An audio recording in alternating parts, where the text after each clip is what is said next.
everyone, to Two Pagans in a Pod podcast. I'm your host today, Fro Double G, and joining me we have my co-host, Beard. And we have not one, but two guests joining us today, Larry and Zach. Good evening, gentlemen. How's everybody doing? And they responded in order for those who are curious. So we have our very first guests, and I mentioned it last week, but for those who didn't catch it, they're actually a couple of Christians. I know it may be a bit surprising, but these gentlemen host another podcast called the Help My Unbelief Podcast. And essentially, they're the kind of people that you hope you run into when it comes to having differing beliefs. I stumbled upon them on TikTok as they were doing a live and actually having civil conversations with people of different faiths. So I sat around, I chatted, and here we are. So I guess if there's anything I have necessarily missed or anything you guys want to go ahead and throw in, links, etc., where can we find you? Give us a little bit of history real quick. So the Help My Unbelief podcast it's literally just that everywhere. The Help My Unbelief podcast on TikTok. TikTok is where we have the most of our followers at, and then it's got all the links for YouTube. We do have a video version of our podcast. So just for an overview for your listeners of what we do, our tagline is literally the Christian podcast designed for the unbeliever. So this podcast is designed for the person who does not believe in God. We don't spend a whole lot of time trying to convert people to Christianity. Obviously, you know what Christians are about. I'm not going to try to play dumb and say that's not one of the goals. We do believe in what we what we preach, and we believe it's true. So we don't want to say that. But we also have learned that nothing we say surprises people anymore. So it's not like we're going to trick people or anything like that. And so we just try to have great conversations, learn about what you believe in, be respectful, and understand that there's nothing we can say to pull you out of that. So we just try to show you, our goal is to show you the love of Christ, and then maybe make some friends along the way, if that makes sense. So. And Well, then Larry, I do gotta say, sorry, Larry, go ahead. No, I was just agreeing with yours. Oh, I was getting ready in case he asked me a question. Oh, okay. Yeah. So, yeah, that's the whole goal. And it's kind of modified since we've started this thing, just because we started to realize that we're like, oh man, everything that we're talking to about these people, I mean, pagans, Satanists, atheists, all this stuff, they've heard it not only one other time before, but 1,000 times before. So it's like, well, that kind of takes some pressure off us. All we have to do is show them the love of Christ, and we can just have conversations with people, and then we'll leave the rest up to God, essentially, if that makes sense. I got to say something though. Pagans have been the most pleasant of the group to speak with. Wouldn't you say that, Larry? Yeah, I can agree with you on that one. Yeah, pagans have been the most pleasant. Why is that? I think, obviously I can't speak on behalf of the whole pagan community, but my quick response would probably have to be is that we're fellow theists, right? Like, we're not going to argue with you about whether or not, Yahweh or God exists, because, I mean, most of us already kind of agree that he does. Not many pagans will actually say that, Yahweh doesn't exist. Most of us would be like, yeah, not what we want to have a relationship with. So I would assume that's probably the majority of it right there. Because a lot of, again, in my opinion, or what I've seen, personal experience, atheists are like, they are a lot of times wanting to prove gods do not exist, or prove that you're silly or dumb for believing that they exist. Yeah. Yeah. Beard, what do you think?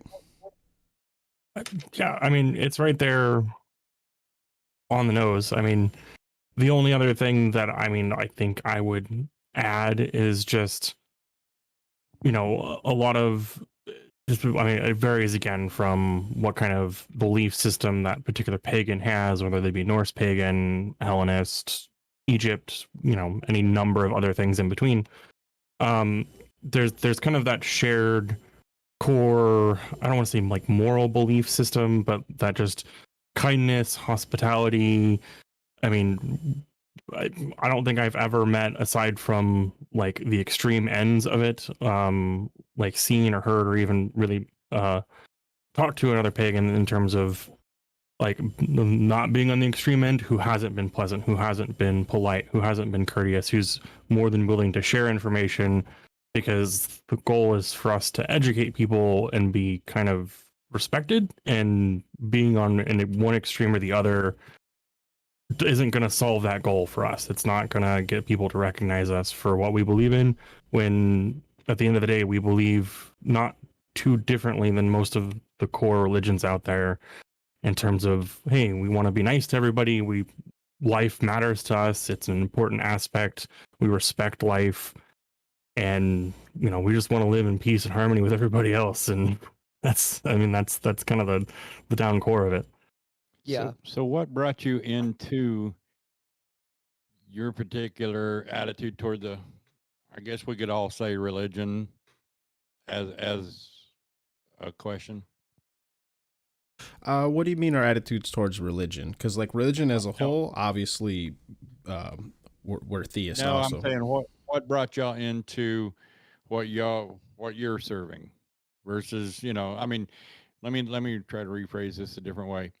There's churches on almost every corner. That's a normal thing for anybody in America. You've grown up in or around the church.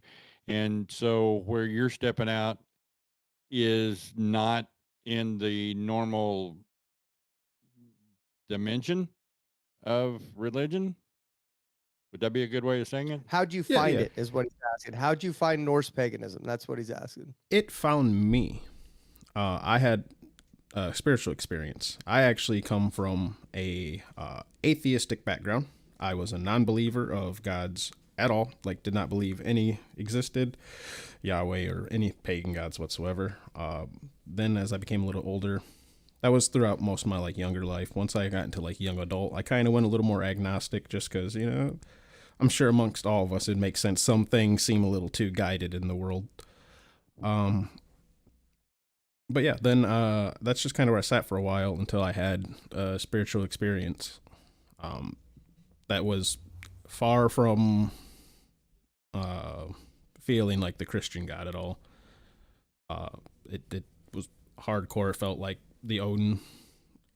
Odin. So I did a little research into that. And okay, we've got to know. We got to know what the experience is. But yeah, I can't go. We're not going to have anything to talk about in our podcast. But I've got to know details. What's the experience that you had? So for me, my experience with Odin, it was very like a feeling more than anything. I was listening to the Havamal, which reminds me, we forgot to do the start off with the stanza. We'll have to hop to that here in a minute. But I was listening to the Havamal just in general, because I've always been a fan of mythology, as a fan and just as mythology. So I was listening to an old telling of it, and actually it wasn't particularly the Havamal. It was just the old stories, and the YouTube rabbit hole just took me down to one of those, or to the video of it, and it was just like a warmth, like a happy type warmth in my body, and then like a weight, not like a crushing weight, but like just like a heaviness, but not in a bad way. That kind of like literally from head right down to toes, and then just followed up with just the same from the head right down to the toes, with just like a supreme lightness, where I just felt like super light right after that. And like I said, warming sensations with it, blah, blah, blah. And I'm like, yo, well, weird, what's going on here? And then I get home, I got a crow, which crows are very often attested to to Odin. Crows or ravens, or corvids in general. One sitting on a sign that's basically right at the end of my driveway. Very unusual spot. There's not really any trees around. Never are there crows usually there. And just that happened like the same day. And I did like a little, after the experience happened, like a little like internal prayer. I guess it wasn't necessarily a prayer, because I hadn't prayed at that time. It was just kind of a like, if that was something, it would be nice to know, right? And then I had that when I got home, and then it just like hit me after I saw the raven or the crow. It's like, yo, Odin. This was my confirmation. So, do you know what I'm thinking? With the raven, Larry. Yeah, go ahead. So you remember Allie from episode like? Oh yeah, that's right. She brought up 9 or 10. She brought up ravens as well. No. She her experience was with a cardinal. She had the cardinal. Yeah, and his is with the raven. But ravens are very common in Norse paganism in general, because Odin is said to have a pair of ravens that represent his memory and thought that travel the world, finding information and collecting wisdom for him. Can I ask a really stupid old man question? We have at it. We're here for questions. Okay, Conan the Barbarian. I've never seen it. Never seen it. Okay. No, that was before my time. That is one of my favorites. I mean, even as a kid, I guess it was when Conan first came out of the cartoon. Well, I said kid. I was probably in my 20s. When they came out with the cartoons, and even in the cartoons, he mentions Odin. Mm-hmm. Odin, yeah. Odin, doesn't he, beard? Yeah, and I'm a big fan of the Conan franchise, and they took the writer took one of inspiration from Norse mythology for some of the cultures within Conan the Barbarian itself. Yeah, and I mean, Vikings, of course, that was something that I paid attention to. I liked the Knights in Shining Armor, and I liked the Vikings, and Leif Erikson coming over here to America long before Christopher did, and a lot of those different things. And what do they call it? Something stone. Runestone? Redstone. Runestone? Mm-hmm. Yeah, that one runestone. They found them in Michigan. Stuff like that. I don't know if they found runestones in Michigan, but I know they found recently underwater standing stone similar to Stonehenge in Lake Michigan. Really? I didn't. I hadn't paid attention to that one. Yeah, it's very recent. I think it was like 2-3 months ago they were discovered. Yeah, like some sonar discovered them or something.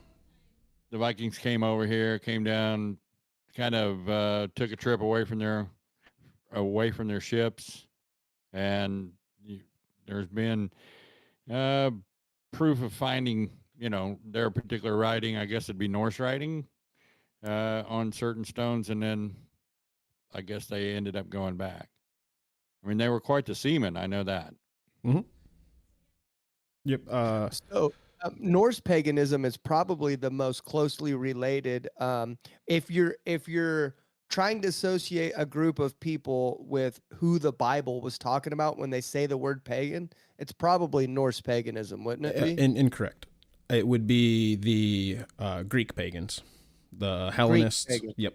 Because the word pagan comes from paganos, which is a Greek or Latin term, but I'm pretty sure it's Greek. That essentially just refers to, it means like country dwellers, country bumpkins. And that's because those were the last people to convert to Christianity. Christianity would come into the larger cities, and the pagans, the country bumpkins, were the last to convert. So that's kind of where it started being used for. You have the term heathen, which I'm sure you guys are used to, is more applied to the Germanic polytheists, or Germanic pagans, if you will. And that's actually a label that most of us will actually use amongst each others. But the word heathen comes from heathen, which is just literally the Germanic form of the word country bumpkins. It's the same story behind it, same everything, just that's that one. So actually heathen is closer. And we do actually, like I said, refer to, I told you guys Norse pagan so you'd understand a little bit better what we were. But if you were to actually ask what I would identify as, I would either identify as a Norse polytheist or a Norse heathen. And I would say that I practice heathenry as my religion. Okay, so you're using the term paganism just so we'll understand it. You don't use that in normal everyday speech then? It's just because pagan is a very, very broad term, because that includes like the Kemetic people, the Egyptians, the Hellenist, the Greek, and it's such a broad term. I think we looked it up like 2-3 episodes ago. The modern dictionary definition is any non-Christian polytheist, which, I mean, that even applies to Hindus. It was any religion that does not or does not apply to the major recognized religions. Right. And then it listed like Christianity, Shinto, Buddhism, Islam. It included the Shinto and Hinduism in its definition. Remember, I brought that up. It was so broad that it included that. That's right. Yeah. So it's a good term. Anybody that wasn't a Jew, they were a heathen. What's that? The Jewish culture called anybody who wasn't Jewish a heathen. Mm-hmm. Well, part of the reason why we use the term heathen is because the Norse or the Germanic people did not write down really anything about their religion per se, and they also didn't name it. So they didn't have a name for the religion at all. So the only thing we have in documentation and in historical sources are from the Christian writers who referred to them as the heathens. So we just are using that because that's what all of our documentation refers to the religion as, right? Such as, for instance, you'll have documentation of the Great Heathen Army. Well, it's just a Norse army, right? And they were all, Norse polytheists. Yeah. So who you'd say your primary god then is Odin, right? Well, what do you mean by primary? He is in the pantheon. He's seen as the chief god. Okay. But it depends what you mean by primary. He is in that aspect. Yes, he's like seen as the chief god or like the All-Father, the quote unquote leader of the gods, if you will. Well, this is where it's kind of hard for probably like us to understand this kind of stuff because we interviewed that Celtic pagan. I don't know if you've listened to that one yet. Yep, I've heard all your episodes. You watched all of them. Okay. Yes, sir. Well, Impressed. So the Celt, she believes in multiple gods, but believes none of them are worthy of worship. Is that how you believe? Go ahead, Beard. I've been talking a lot. No, it's a slippery slope to answer that question because in a broad perspective, not to speak for everybody, but I think at least the answer that any pagan would kind of give you is that the true answer is going to be based on the individual. So everyone's going to have kind of their own way to kind of view things, which is one of the like primary aspects behind any form of paganism is that everyone is kind of a little different. Now, like Fro said, like, each pantheon might have kind of like a chief or like a head god. In the Norse pantheon, Odin would be kind of your chief god, whereas like Greek would be maybe like Zeus. Now, in terms of like, are they worthy for worship? Again, that comes down to a perspective for people. Like in my home, I wouldn't say necessarily we worship the gods, but we thank them for their aid. We'll ask them for their aid, but we're not like outwardly like, I'll do anything for you, Odin. Just please give me what I ask for, or I'm trying to think of how to word this. We worship, we venerate, we pay respects, but we're not necessarily like on our knees devoting ourselves to do their bidding. Yes. Okay. I got you. Kind of more of a reverence, coming from a place of reverence then. Yep. Well, a lot of times pagans will use the term veneration. So, but yeah, it's same thing. I'm asking, I watched this TV show a while back. Well, this has been a really long time ago, but the show was actually like really good show back. I don't watch secular TV at all, but I watched a show called Vikings, and I'm sure you guys have probably watched that. I have not. I don't watch TV. Oh, really? I watched the first couple seasons, then I watched part of the first season of the spinoff show. Well, it's based off of a actual. Well, we don't know if Ragnar Lothbrok actually existed or not, but it's speculated that he is. He's been written about in numerous stories to the point where they see him as a historic figure, but have mythical writings about him. Right. Yeah. Like Yep. he was this tough, basically superhero Viking that could just basically, if he came to your town, he was gonna jack something up, essentially, you know. But he worshipped Odin as his main god.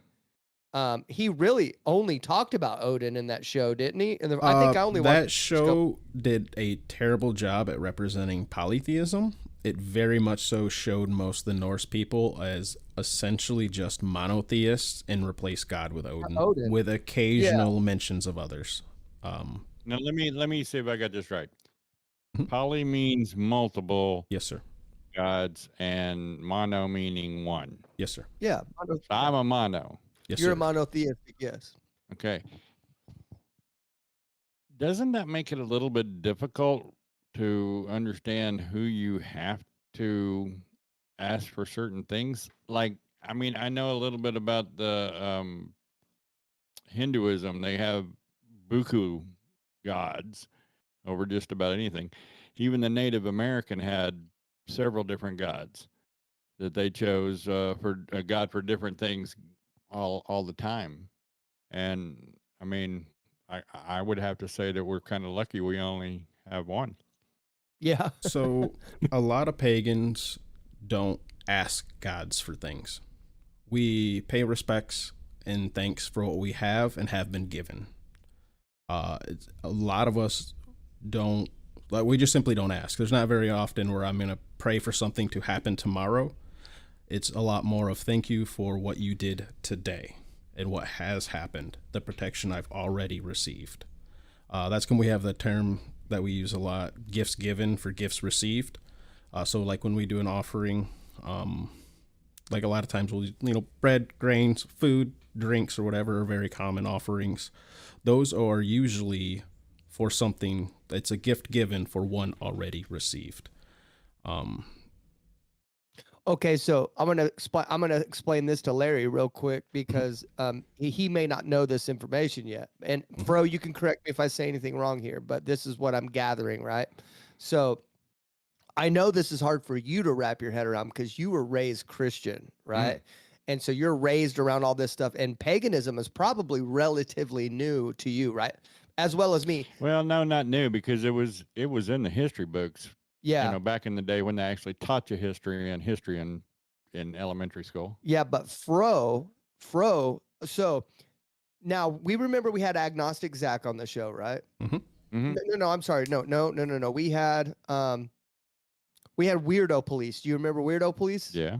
So he's the one that said that he had no religious trauma, right? But he actually attended church for the most. Remember he said he was an altar boy and stuff like that, but he said he had no religious trauma, right? Yes, sir. Which, I mean, take that for what you will. He still attended church, take that for what you will. He still was raised in the same thing that we were. Fro has not been raised or knows really. I mean, not that he doesn't know about the Christian, but you weren't raised in church at all, right, Fro? And you had no religious I was taken to church by my grandparents. You guys actually might enjoy this. And I haven't shared it with everyone else. My grandfather and grandmother were devout Methodists. And they would take me to church with them when I was younger.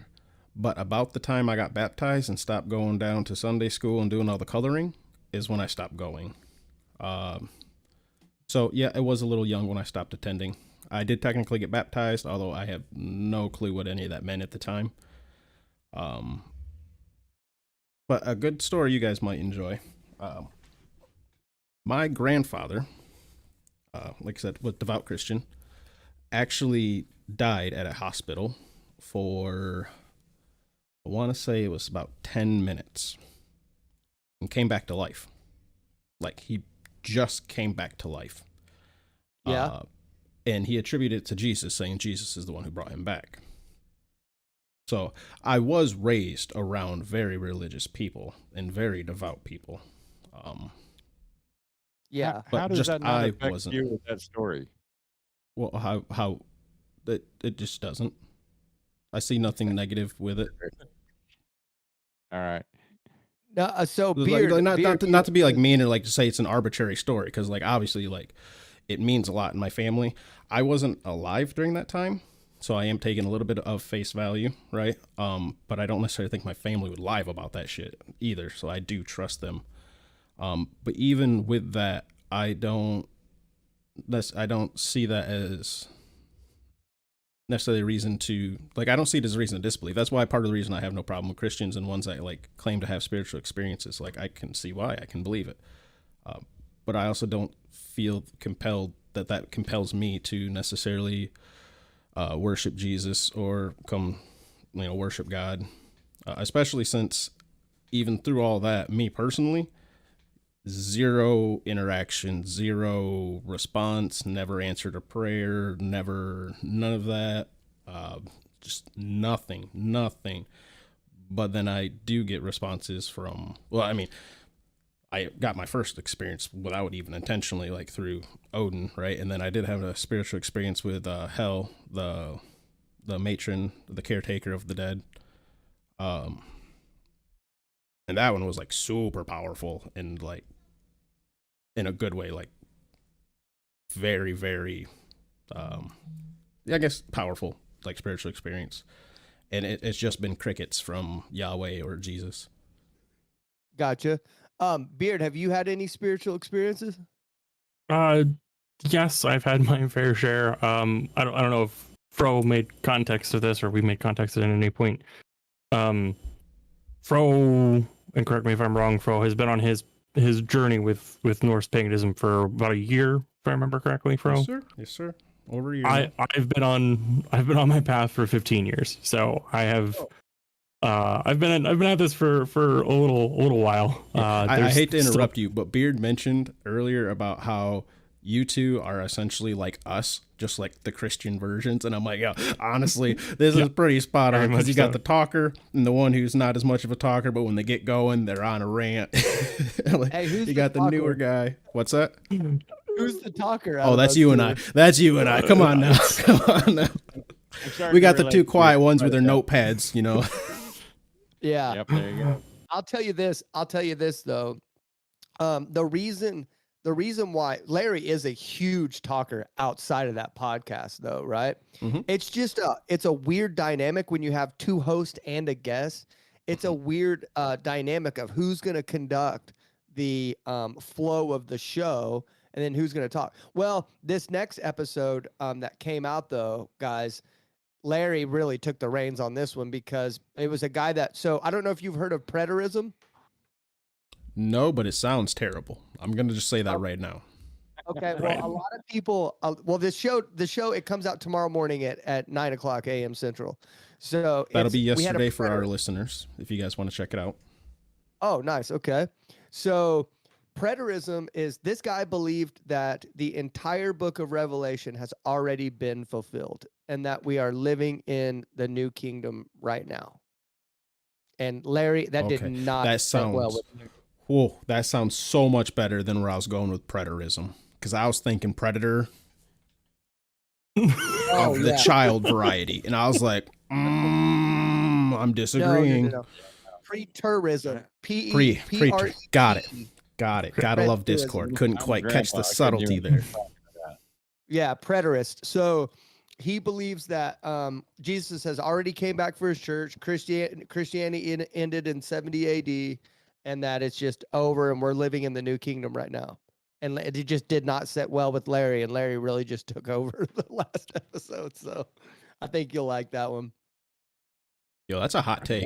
That's a hot take. I wasn't on the attack. I really wasn't on the attack, but it was quite difficult to keep my mouth shut on that one. Yeah. We're obviously coming from like a we disagree, right? But I could see where it's like the person coming in and be like, no, your whole belief, let me tell you how it's backwards and you're wrong. I don't know if that's how he was stating it, but I just, I could see how that's how it would feel at first to someone presenting that. Like, no. Everything you believe is wrong. Well, the hardest part for me to understand would be that I am living in heaven now. Yeah, no thanks. Yeah, there you go. See, because the new heaven and the new Jerusalem comes down. When the earth is destroyed and made new again. Okay, so it's my understanding that when that happens, that there will no longer be death, there will no longer be pain, there will no longer be tears, there will no, and I'll be in the presence of Jesus, not having to do what I'm doing now. First off, is suffering in my physical being due to a lot of bad choices in my youth and a lot of extracurricular activities that I shouldn't have enjoyed as much. Larry was a bad boy. That's what he's saying. So if heaven is living in this body, then how can that possibly be Yeah. a regeneration or a new? Because I know that my body isn't earthly. My eternal body is not flesh. Flesh is only of this earth. Yeah, that doesn't track with us either, man. Like this can't be the afterlife, in my opinion. There you I don't. Yeah. I think, and the if it reason is, why, it's not like I thought it would be like. Yeah, I think the reason that we're able to get along a lot better, like with people like you, is because we're going into it knowing that we believe in completely different things, right? We know that it's different. We know we believe in, what we believe in, and then, well, we kind of know what you believe in, but then we ask a lot of questions to learn. Right. And I will say, in your guys' defense too, you can ask 5 pagans a question and you'll get 8 answers. So that's what it is very varied. Like we all do approach it a little differently. And actually, to bring that back to your earlier question of why is it, pagans might seem to be a little more understanding, that might be part of it, where even when our brothers be saying side to side with, we already know we have differing opinions with them. Like even Beard and I hosting this podcast together, there are subtle differences that we know that we have in our faith. And I think just like that might add to it maybe. Yeah. Yeah, but when you got a guy coming in that's literally taking your religion and flipping it on its head, and just twisting it just enough to mislead. Yeah, it's not that they're totally opposite. Like the Satanist, he's completely opposite. It's easy to understand. Yeah, but when you take somebody that uses your scriptures and then twist them, it's the same as the story with Adam and Eve coming up against Satan as the serpent in the tree. And Satan says, did God really say that? And he twisted, surely you won't die. And there was just enough to twist it of what God actually said. But technically speaking, God told that to Adam, and Adam relayed that information to Eve. And that gap right there was the reason why there was a weakness. Does that make sense to you? Yeah.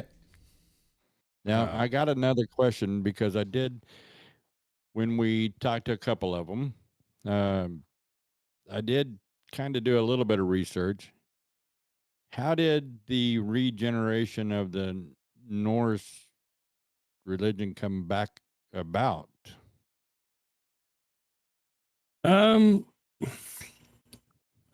terms of like modernists, in terms of like modern practice, it has its kind of main founding. It's kind of honky wonky. So like if you really take like true modern practice, you kind of have to go back to about the 60s, 70s, where you saw a resurgence there, and very like hippie-esque type stuff, where they were kind of taking almost an offshoot of Wicca in its own right. Well, I don't want to say it's an offshoot of Wicca, but like when people saw that Wicca was an option, they're like, hey, there are other options, like polytheism's an option. And at the same time, there was a dude in Iceland reviving it, who kind of was popularizing it. Well, predominantly. Sorry, I didn't mean to cut you off like that. Oh, no, you continue right with where that went. Your religion was in the Northern European section, basically, is where it kind of got its start, right? Well, yes, but no. Germanic polytheists, are in mainland England, or not England, mainland Europe, where that all started. But for the Norse specifically, yes, I guess you could, yeah. because it's a lot more of the Scandinavian countries for sure. Well, most of that popularity of that died out around 750 AD. Yep. So when did the resurgence begin between 750 AD and you mentioned the 60s, which I was alive for? I don't know if there's so much of a resurgence of it because it's probably is it big still, or is it still kind of small? It's growing, and That- it was yeah. a revival too. It because it did straight up get extinct. It's not a ongoing religion. Like it was like there were no followers or anything like that. Okay, so it got extinct and it's kind of making its way back. Yep. I say got extinct, but I mean, respectfully, they were kind of killed off, like forced conversions and stuff. Like it is. There's actually a few sagas that we have that we refer to, like for instance, the saga of King Olaf. It actually is a story just basically following around a Christian king as he's trying to convert all the heathens and. Or like you have the story of Håkon the Good. He's referred to as Håkon the Good because he was the first Christian king, and he was going around converting people. That's why he was called Håkon the Good, because he was converting people. Ah, gotcha. I got a question to ask you about my show, since you guys are technically the first people that don't believe in what I believe in that I know watched all of my shows. So I want to ask you a question because now this is what I like about talking to Norse or pagans, at least, because I can refer to the Holy Spirit and stuff like that, and they won't roll their eyes. Oh yeah, that tracks with us. The only thing that doesn't is we would say that's polytheism.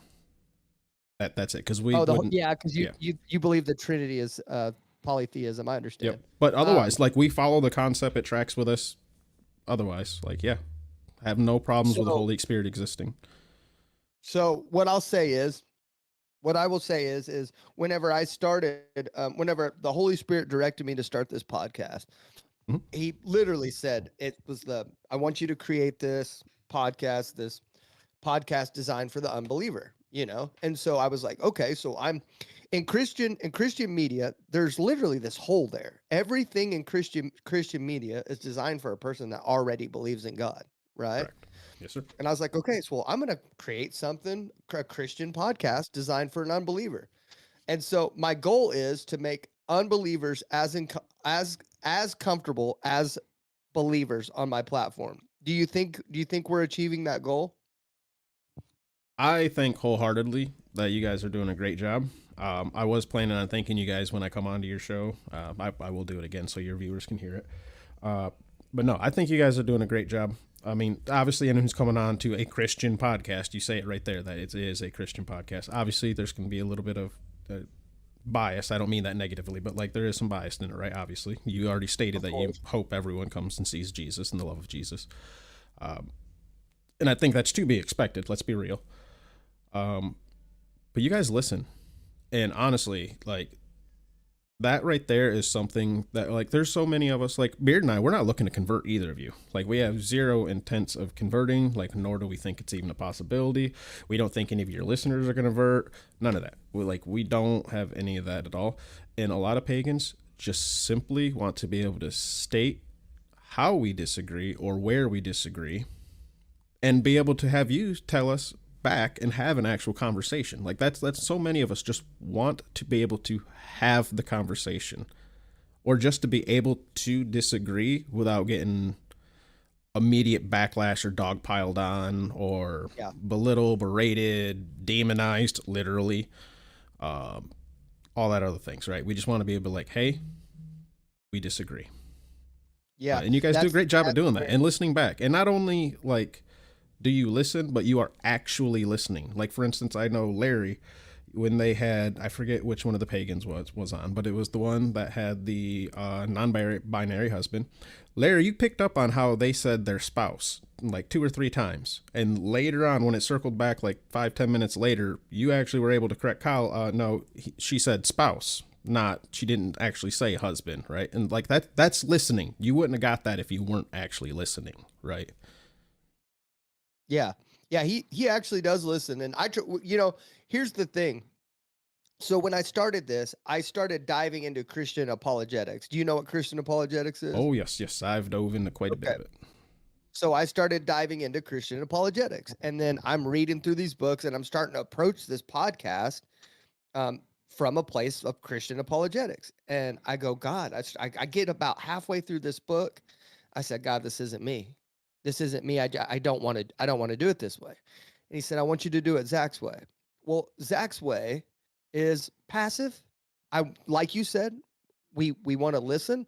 Okay. In Larry's defense, Larry's more like Peter. I don't know if you know Peter from the Bible, but you talk about I Larry's know Jesus. of, but I'm not familiar enough with the writing to be able to like, yes, Peter's the one that did this for sure. Okay, so Peter's the one that walked on water. He's also the one that denied Christ right there, 3 I know he denied Christ 3 times and paid his toll when the crow called or whatever, and that's when he knew. Okay, but I did not know he's the one who walked on water. That is news to me. I thought that was a Jesus thing. No, Jesus did walk on water, but then Peter asked Jesus if he could walk out on water with him, and he said yes. Peter in faith stepped out of the boat, started on to walk on water. Then he got scared and started took to his sink. eyes off Jesus, and then he started to sink. Yeah. So the story I'm talking about, though, is whenever they came to arrest Jesus, Peter chopped a guy's ear off with a sword.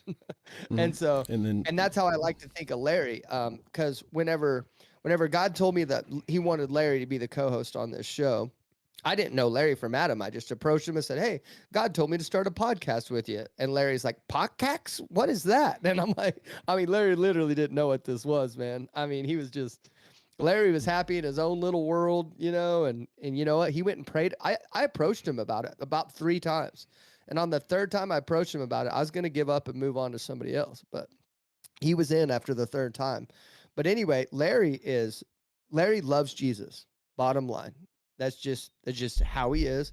I'm not saying I don't, but Larry's like on fire. He's a Peter. If you talk about Larry's Jesus, he wants to chop your ear off. So what you see on camera about him listening stuff, it's a developing thing for him. It's really he's done really good at developing this listening ear and becoming more of like a dad to these people that we're listening to, and really just showing them love. He's doing a great job. He really is. My main goal is just to love them like Jesus would. Love them where they are and how they are, and just love them, because I'm not going to be able to correct anything or give you the verse for verse or anything else. But I can love you like Jesus, because, man, Jesus has done so much for me and my wife. And I know that y'all probably haven't had the opportunity to listen to everything about because I haven't given all of my testimony. Right. But there's a lot of stuff since I came back to the church, and the benefits are immense. And it's not like, I'm not a Joel Osteen or something like that. I am a greeter at my church, and I want people to feel welcome the minute that they walk into the church. And so it's Jesus' house, but I'm representing Jesus, so I'm supposed to welcome them into my home, basically.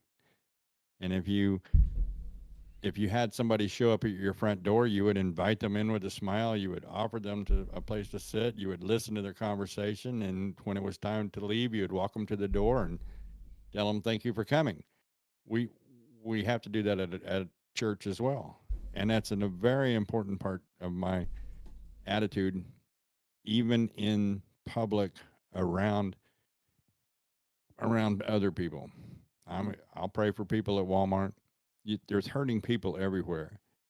And I don't want anyone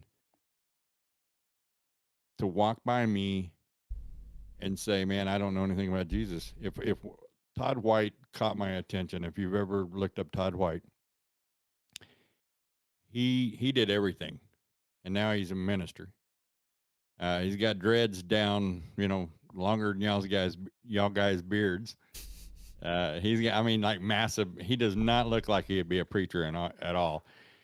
Was good friends with the singers from Korn. So that's the kind of lifestyle that he led at that particular time. So to be fair, they went Christian for a while too. Oh yeah, well, What? no, that One of 'em- absolutely.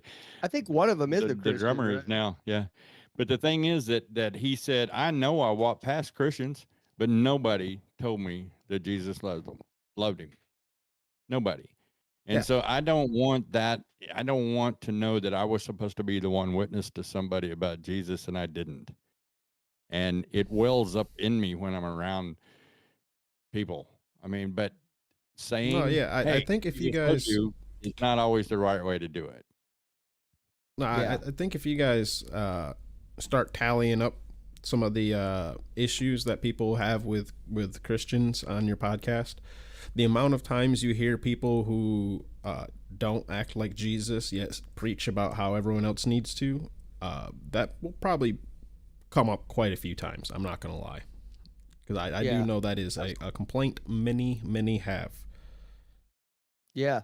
Yeah, they're not being representatives of Christ, and he's the ultimate example that we should be living our life by, right? We almost weaponize him. We almost Yeah. weaponize him. Well, I would say it's beyond almost. There are definitely people who do. It just kills me because like, and I'm sure you'll see a lot of pagans be like, hey, I thought what happens? I love this neighbor. I'm your neighbor. I thought, like, come on, like, where's the love?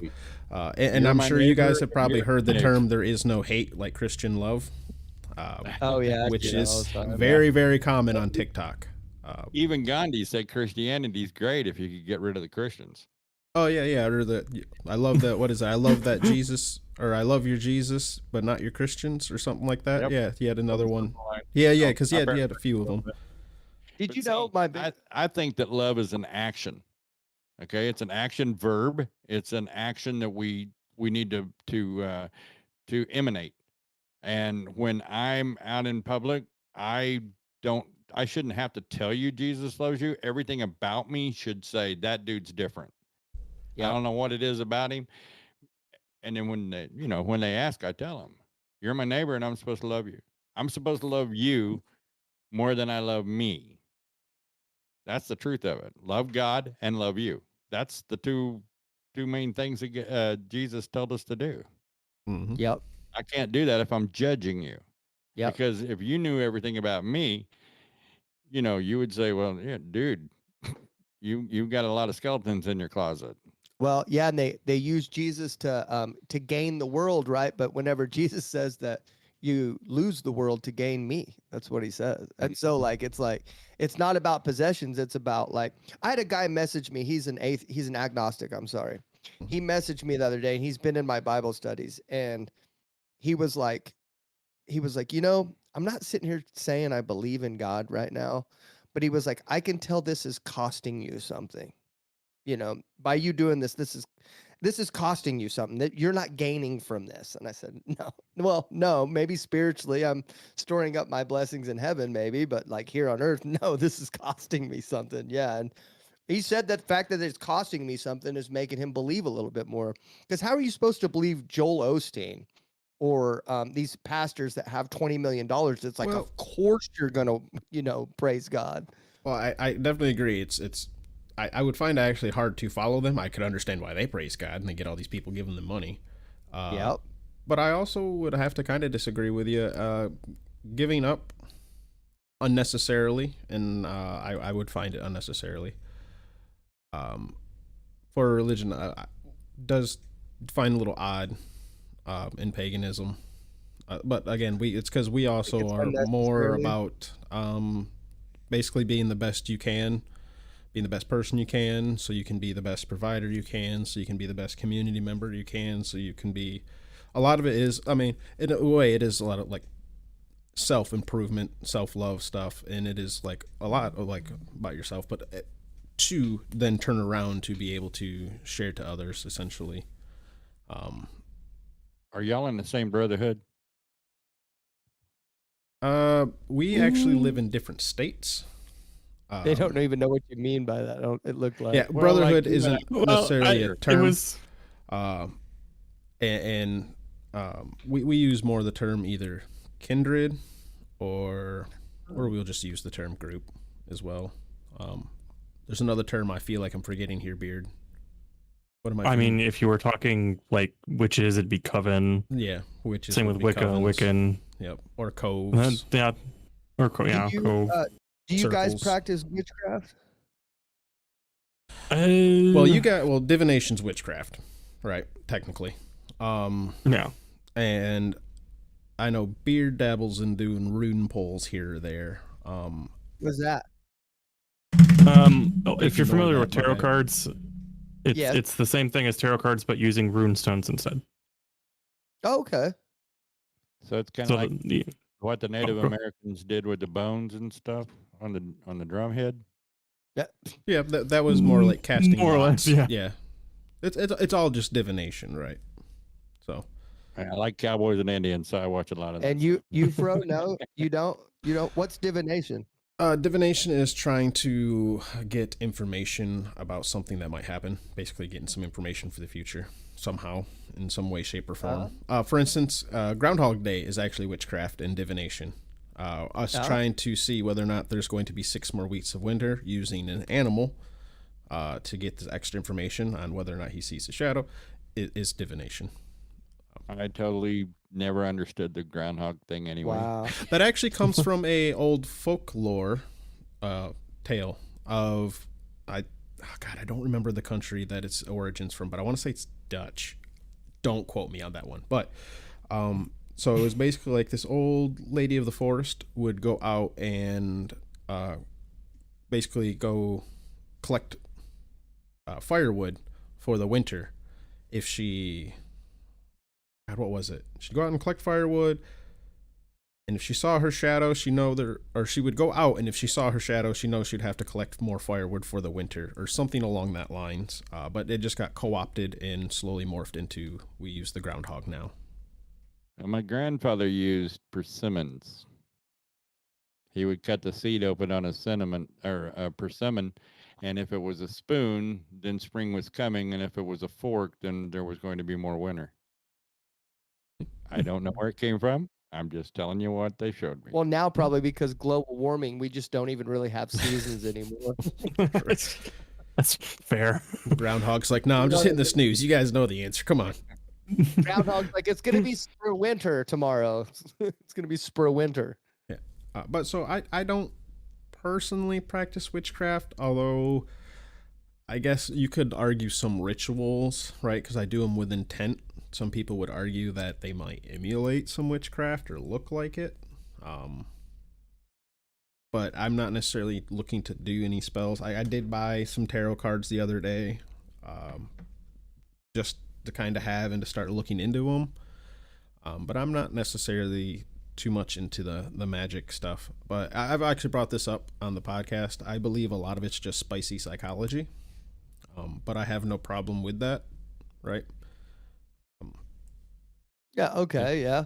You don't believe there's anything spiritual attached to it? Well, it is spiritual. I just don't think necessarily it's magical as in like I'm going to manifest. Well, okay, I do believe in the whole manifest thing, but I'm not going to physically change things in the world. There is definitely science behind putting your intent into things psychologically. So I think putting your intent into things spiritually, putting your intent out there, and for the gods to see. I am a polytheist, right? You know, part of it can be devotional, putting your intent into something. Yeah, but I don't find anything magical about it. What about you? What about you, Beard? Like, Well, what's your history with the Christian God? The reason why I asked that because it's Fro said he's never showed up to him. Has he ever showed up for you? Do you have any experience with him at all? not that I would be able to tell you would be like, okay, I could definitively say that was Jesus or that was God or the Holy Spirit. Because I mean, being on the path for 15 years, it started out for me like the kind of the tail end of my high school. So like kind of like the tail end, my parents were divorced. They'd been divorced ever since I was in middle school. So my dad, when my parents got divorced, he became a born-again Christian.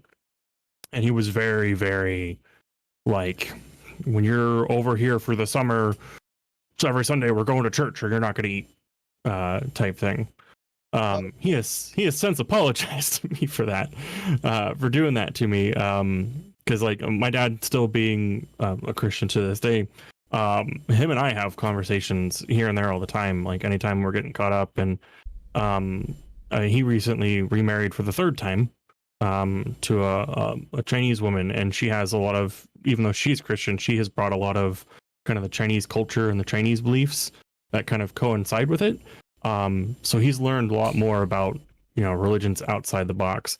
But like getting back to the question, you know, in the early days when I was kind of just trying to figure out, like, you know, paganism had been shown to me by a family of entire pagans. It was literally one of my friends at school, their entire family was pagans. The mom, I think, was a witch, and I forget what the dad was, but they were all different types of pagan, and the parents, you know, encouraged them to kind of do what they want. So as I was kind of treading the waters, I mean, I had spiritual experiences, but I couldn't, you know, that early on, I couldn't definitively tell you what it could have been. And then as I looked into my heritage and found that I was primarily German on both sides of my family, I looked specifically into the Germanic. And then, you know, eventually kind of landed on the Norse. My wife is sending me texts that I have to stop umming from the other room. Oh, So it drives me insane too. It drives me insane when I do it. When other people do it, I don't even notice it, but I'm editing my podcast and I'm like, Zach, if you repeat yourself or one more time, I'm gonna punch you in the face. Yeah. See, I'm really bad about the ums. He's actually usually bad about the lip smacks. He likes to start off his sentence with a good old lip smack. Very lip smack. Yes, very lip smacky. So yeah, I mean, you know, early days, maybe when I was trying to figure things out, maybe I mistook something. Maybe God was reaching out to me. I couldn't say for sure. But as I've been on my Norse path, I can definitively say I've had a lot of experiences with. Fro mentioned Hel earlier. She's kind of this mistaken as a death goddess, but she's more just a caretaker of the dead. But I mean, for ease of reference, a lot of people refer to her as a death goddess. I've had experience. There's that lip smack. I've had experiences with Odin a lot. He was kind of the god that I kind of went to at first because I liked the stories behind Odin. I enjoyed, you know, his aspect of wanting to learn more and you know, gain wisdom. So that was something that was very appealing to me and where I focused there. But along the way, I've had, you know, experiences with other gods and goddesses, you know, one-offs here and there, some that I can't even recall completely because it's been so many years. One that I've had recently, which, oh God, this was months ago, but I haven't had one since, but I was getting these like essences of like a red-haired goddess. Still can't, I don't know who that was. Goddess. But Don't tell her about our intro in our last episode. You got anything else, Beard? Now I'm curious because Beard and I, we haven't fully shared spiritual experiences. Mine are out there because I actually have mine recorded on this YouTube channel and they're uploaded. If you guys are interested, at least 2 of them. I've had a couple more since then because I'm trying to share pagan testimony, if you will. I mean, we don't really call it testimony, but for easy understanding. For us to understand, yeah. Yep. So the old guy in the room picks it up, right? Yeah. Yeah, just to clarify. That's all right. Yeah, there are some who there's a bit of an extreme runaway from any Christian terms a lot of times in paganism. Understandably, right? For the ones with trauma, yeah. Sometimes I think it does kind of muddy the water a little bit. Like, for instance, testimony, I feel like it's a good term. Like, we could use it easily. There's nothing about it that says it has to be an exclusively Christian term, right? I mean, we do use it in court and shit too, but if people don't want to use it, they want to refer to it as, you know, sharing their spiritual experience or UPG sharing, that's fine. We can go with that. Extreme opposition on any level shows some level of weakness in what you're serving, right? Extreme opposition, like almost hatred, where I'm not going to use anything you use because, you know. No, trauma exists. Oh, yeah, I have trauma. Yeah. Trauma exists. I mean, it's understandable. And there are a lot of people that leave because of trauma. So it's understandable. I can agree if it's unwarranted, right? If it's just I want to oppose because I want to oppose, just out of hatred. But if it's kind of weak. Trauma, yeah, I get what you're saying there. Mm-hmm. I get what you're saying there. Like if the hatred is caused by trauma, then it's different. Well, I mean, and man, Gemini, who we had on, she had just a massive amount of trauma. And how are you supposed to go back and turn the clock back? You can't, man. And it's just, I'm so disappointed in human beings in general. You know what I mean? But especially those that are representatives of Christ. It's just, I'm so disappointed in what I've heard. Like, okay, you guys probably feel how deep that cuts people, like, and they're pouring their souls out on our show. And I mean, you can see the comments on my TikTok videos when I make clips of that. Like, there's people realizing that I say we've, but I've never been a part of anything like that. But we as Christians, right? So someone say, yeah, I hate to claim them, but they are part of what I'm a part of, right? We've hurt a lot of people, but that's just humans, though. You know, we've hurt a lot of people. And by the way, the fact that you're saying we, I know it kind of like it's one of the ones like you hate to do it, but the fact that you're saying we instead of like trying to do the whole no true Scotsman thing, kudos. Most people be like, well, those are us Christians. Those are different Christians. It's like, well, accountability, but they're Christians, and that's our point, right? So, kudos to you for saying that. If you try to separate yourself from that, then you're not going to be able to change it. You'd be like, oh, that's them, that's not us. You've got to take accountability in order to make a new environment, right? Mm-hmm. Yes, that's sir. the goal. Yep, definitely. I'll say for us pagans, right, or especially Norse pagans, it's kind of a shame to say it, but we got a lot of the thin mustache 1940 style German supporters, if you will. Yeah, because they'll see Odin. Odin's a white god for white people, clearly. Yeah. It's an unfortunate thing, right? And then a lot of people will try to hide it, but like you're just saying, like you can't. You got to admit that it's there. Otherwise, it's just, the problem will just fester and swell. By the way, we obviously, Beard and I don't think that way. I'm actually mixed. No. I know I'm pretty pale as fuck, but I actually am mixed. Beard, I have a mixed family, and my stepdaughter is half Hispanic. So, yep.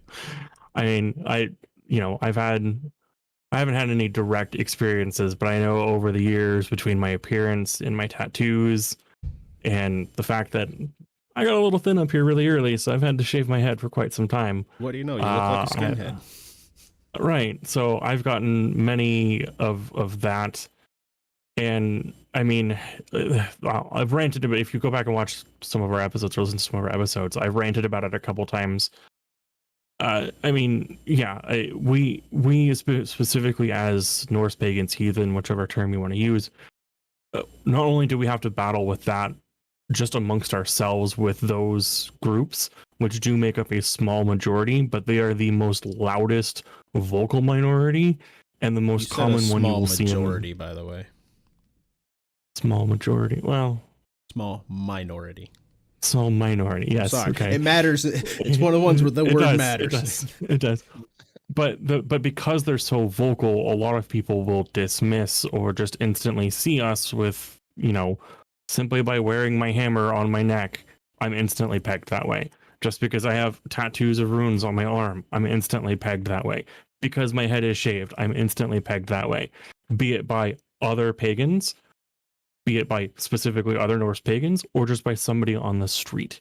And it's a battle in and of itself, and then mix that with, like you said, the pagans that are out there that are attacking us. And I mean that in more of a verbal sense, not a literal sense, but by coming at us with that kind of hatred and that kind of, you need to find Jesus, and if you don't, blah blah blah blah blah. And I mean, I literally just had an experience on Twitter about that I was agreeing with something and made a minor comment about how there was a misconception in the message that was being construed that would negatively affected pagans. And I had someone jump on me, and all I responded to the person was, hey, you're spreading misinformation that's incorrect. Can you not do that, please? Because that leads to hatred towards us, that leads to persecution of us, that leads to problems on our end that are unwarranted. Like, you know, In case you guys are curious, the whole thing was witchcraft is Satan work, devil worship. Yeah, and witchcraft. Yeah, and I will let you guys know this in case you're curious. We don't believe in Satan. That's kind of like y'all's thing, right? Like there is no Satan in my mythology, in my religion. There is no Satan. Yeah, that's what the other pagans believe, that Satan doesn't exist. Or did Allie? Maybe you guys remember. You guys remember if Allie believed in Satan or not? The one of the ladies did. One of the ladies did not. I know Gemini doesn't. Gemini does not believe in Satan. I know that. So the Celt did not believe in Satan, and Allie did believe in Satan then. Yeah. So, yeah, there's that. Yeah. Well, sorry, that was my rant for the evening. No, it's okay. It's okay. Yeah. So I see what you're saying, though. You have to break down these walls and conversations instantly, just like we would have to, like I do. Mm-hmm. I mean, we have to diffuse the situation. Like even when I just try to get guests on my show, like usually someone will pop in my live and be like, "Hell, Satan, I hate you," or "Go to hell," or I'll get a death threat and I'll be like, "Hey, my name is Zach with Help My Unbelief. Just to let you know, I have a podcast." I have to break down this wall instantly. Be like, "Hey, I'm your friend." All they see is this guy with a cross on, standing up and holding a Bible, and they come in my live and they instantly want to just destroy me. Well, yeah, I mean that's what happened. I was just scrolling through TikTok and then I popped in your live and I get. Because, a lot of my stuff gets marked as religious, it gets put in, I see a lot of Christian stuff, right? It happens, right? Yeah. You're the majority. I get it. So I was scrolling through and I end up seeing your TikTok and I forget, someone mentioned, I think someone popped off with a Hail Satan or something like that. And you're like, oh, I don't really believe that, don't think it's a good idea, but you do you, right? You had just like some simple, response like that. And I'm like, eyebrow up, hold up. That's not your typical response. Let me hang out for a second, see what's going on. Yeah.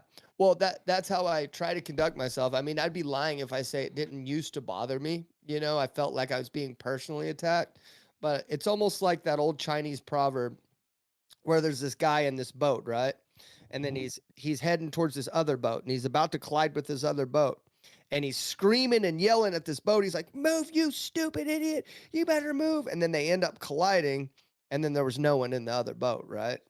I don't know if I'm saying that right or not. I think that the one you're talking about it was an island. Or I might be familiar because there is something like that happened where the guy's yelling back and forth. And then the dude responds back. He's like, "I'm not moving. We are an island." Well, basically, the proverb, the message behind the old Chinese proverb is that you're literally yelling at someone. Their problem isn't with you. It's with something else. They don't even know you, for that matter. Like these people that coming on here don't know me. I totally missed the part where you said that was a Chinese proverb. I'm sorry. I thought there is a story where there is a boat, a naval captain, like getting all sorts of sassy, be like, "I am the commander of such and such fleet. You will move and get out of my way." And the other dude's just like, "No, dude, I'm an island." I was getting mixed up. I'm sorry. I misheard. No, it's okay. I'm saying the proverb all wrong anyway. But anyway, I mean, to the people that know me though, I had an atheistic Satan came in and tell me he loved me today. I mean, he's on my Discord server right here. I mean, I have a pagan that hangs out for the whole Bible study. You know what was frustrating? She came in, her daughter had been, there's this pagan that comes in my Bible studies almost every day. Well, one day during my Bible studies, she said, "Hey, can you pray to your God? My daughter's been missing for," I can't remember how long she said, but she'd been missing her daughter had been missing long enough to where the police were starting to come by and get dental records from matching them with people that had passed away, right? Well, she asked me, she said, "Can you pray to your God and ask for my daughter to come back?" And so I stopped the live and she gave me consent. So I prayed for her right then. I'm not going to pray for anybody without their consent. But if a pagan comes in and asks to pray to your God, you're dang right I'm going to pray. So I did. I prayed right then. And then it was like the next week, her daughter texted her out of nowhere. And I was like, "Okay, do you believe in our God now?" She's like, "Nope, I'm staying where I'm at." And I'm like, Dang it. Now, see, I can see where your frustration is because I'm with you, right? From that perspective, I'm like, yeah, that to me, that's, I mean, it's a week later, but, you know, sometimes things take time, you know. Maybe she got the inspiration right as the prayer happened, but, you know, she had to go through the whole process of finally doing it and all that. Uh-huh. But from the other one's perspective, how many gods did she pray to? All right, well, if you prayed to 19, which one actually did it? You know? Right. So I do get that. And actually, that's sometimes I can find problems with some people's train of thought, some polytheists, because they just go overboard where they want to pray to everyone for everything to the point where it's like, it seems a little overboard to me. But well, then you have no clue. So Yeah. she's coming on not this next week, the week after that. I'm having her on, and I'm gonna ask her about that Yeah, live, feel about free. why she didn't get like a better idea of why she didn't instantly convert. But that's what I'm noticing with when I'm interviewing all you people. That's the biggest thing. I say all you people. That sounded like I'm lumping you in. I but don't know. Wait, everybody- all your guests. all my guests. There you go. Thank you. That sounds way less terrible. Okay. All my guests that we end up interviewing, and especially in that last episode. Well, no, the one before last, with the Celt, right? I realized I was like, she's cutting us off at the pass, dude. She's literally saying what we're gonna say before we say it. And I don't know about you, but that relieved a lot of pressure off me. I was like, we don't have to come up with anything anymore because everyone kind of already knows what we have to say. Mm-hmm. So kind Yeah, of just you'll relieve find a lot of pressure off. pagans already know a decent amount of scripture or have listened to a lot of apologetics. Because ironically, I'll listen to a debate between an atheist and a Christian because I can pull points from both of y'all, right? Because the Christians will come in with points of why theism is an accurate thing, right? But then the atheist can come in with a point of maybe a good disagreement with Christianity. So, like, you'd be surprised how much a lot of us, not all of us, but a lot have actually looked into it a lot. Or how I much we actually have. didn't get to finish my point about Christian apologetics earlier. Oh, I sorry. totally forgot to. Really? Yeah, it's like Let's an go ahead hour and finish ago. that, I'm and then sorry. we can go ahead and wrap it up because we are getting a little long here. I have something called attention deficit disorder. So Same. Yep. Whoops! There goes the rabbit. yeah. So basically, just to finish my point about this, about the Christian apologetics, is I noticed that the purpose of Christian apologetics is literally just to prove the other person wrong. Mhm. It's not to convert anyone. There is no purpose. Like, look how cool that Christian apologist is. He dunks on him and all this other stuff. There is no other goal besides to prove people wrong, right? And that's just not what I wanted to make this show. I just wanted to make it that the goal is really to get people to know Christ. That's the goal. And if that's the goal and you try to take it from the angle of Christian apologists, you've lost before you already started, because then you're going to create division. You know? Yeah, that's not loving like Jesus. Yeah. Really, the number one goal isn't to get people to convert, but it was to get unbelievers to feel comfortable on that platform with Christians, to feel like it was theirs almost. Like, that's what I want. Like, for you guys, I want that to feel like it's your environment. You know what I mean? Like it's yours, you know? And that's not any type of trickery or anything else like that. It's just that I think it's a start, though. It's a start to where we could all come together and love each other in one space. And then if maybe if we have the truth, then you see it, you know, and then maybe you won't either, you know? So Well, I but can either definitely the case, say we it's can a at better least evolve. approach than how everyone else has been doing it. I can, Right. Yeah. in my I opinion at appreciate least. But we Well- are getting a little long. Real quickly, since we did forget the stanzas, they are rather short. We can fly right through them.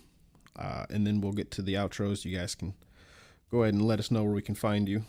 So we Okay. got stanza number 5. I'm reading from the Study Have 'Em All, Focused Publishing Company. All regular listeners, you know the drill. Focused, don't do it. Go watch my video about it. It explains.